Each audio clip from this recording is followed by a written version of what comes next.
ಅವರು ಅಷ್ಟು ತಗೊಂತಾರೆ ಯಾಕೆ, ಇವ್ರು ಇಷ್ಟು ತಗೊಂತಾರೆ ಯಾಕೆ, ನೀವು ಇಷ್ಟು ಅಂತಂದಾಗ ಫಸ್ಟ್ ಅವ್ರ ಬಗ್ಗೆ ನಾನು ಮಾತಾಡೋದು. ಅವ್ರು ನನಗಿಂತ ಸೀನಿಯರ್ ಇದ್ದಾರೆ, ಅವ್ರು ನನಗಿಂತ ವರ್ಕಲ್ಲಿ ತುಂಬ ಎಕ್ಸ್ಪೀರಿಯನ್ಸ್ ಇದೆ, ನನಗಿಂತ ದೊಡ್ಡವ್ರು ಇದ್ದಾರೆ. ನಾನಂತೂ ಅವ್ರ ಜೊತೆ ಕಾಂಪಿಟೇಟರ್ ಅಲ್ಲ, ನಾನು ಅವ್ರ ಜೊತೆ ಹೋಲಿಸ್ಕೊಳ್ಳೋಕ್ಕೂ ಹೋಗಲ್ಲ. ನಾನು ಈಗ ಬೆಳೀತಾ ಇರೋಳು, ಅವ್ರ ಕಾಂಪಿಟೇಷನ್ ನಾನು ಕೊಡೋಕ್ಕಾಗಲ್ಲ. ಅವ್ರ ಬಗ್ಗೆ ನೀವು ಮಾತಾಡಲೇಬೇಕು. ನನ್ನ ಬಗ್ಗೆ ಮಾತಾಡಿ ನಾನು ಹೇಳ್ತೀನಿ, ನನ್ನ ಕ್ವಾಲಿಟಿ ಇಲ್ಲ ಆಗ್ತಾ ಇದ್ದೀನಿ, ನಾನು ಇಷ್ಟು ಚೆನ್ನಾಗಿ ವರ್ಕ್ ಕೊಡ್ತೀನಿ, ಹಿಂಗೆ ಲಾಂಗ್ ಟೈಮ್ ಇರುತ್ತೆ. ನಾನು ಹೇಳೋ ಟೈಮಿಗೆ ಬರ್ತೀನಿ.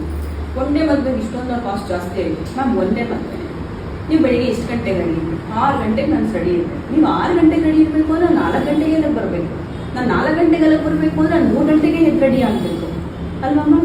ಅದು ತಂಪಾಗಿ ನಿದ್ದೆ ಮಾಡೋ ಟೈಮು. ನಮ್ಮ ಬುದ್ಧಿ ಆಗಿರ್ಬೋದು, ನಮ್ಮ ದೇಹ ಆಗಿರ್ಬೋದು ಬೆಳೆಯುವಂತಹ ಸಮಯ ಅವಾಗ 2 ರಿಂದ 5 ಗಂಟೆ 6 ಗಂಟೆ ಒಳಗಡೆ ಏನೇ ಗ್ರೋ ಆದರೂ ಆಗೋದು. ಅಂಥ ಟೈಮಿಂಗ್ಸ್ನ, ಅಂಥ ವ್ಯಾಲ್ಯೂ ಇರುವಂಥ ಟೈಮಿಂಗ್ಸ್ ನಾನು ಇವತ್ತು ಸ್ಪೆಂಡ್ ಮಾಡ್ತಾ ಇದ್ದೀನಿ ಅಂತಂದಾಗ ಅದಕ್ಕೆ ವ್ಯಾಲ್ಯೂ ಇರುತ್ತೆ ಅಲ್ವಾ.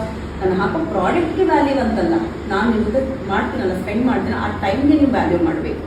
ಮತ್ತೆ ನೆಕ್ಸ್ಟ್ ಇನ್ನೊಂದು ಯಾವಾಗಿದೆ ಮ್ಯಾಮ್ ಟಚಪ್ಪು ಅಂತಂದರೆ, ಅದು 10:30 9:30 ಇಂದ 11:30 12 ಗಂಟೆ ದಾರಿ ಆಗಿಬಿಡುತ್ತೆ.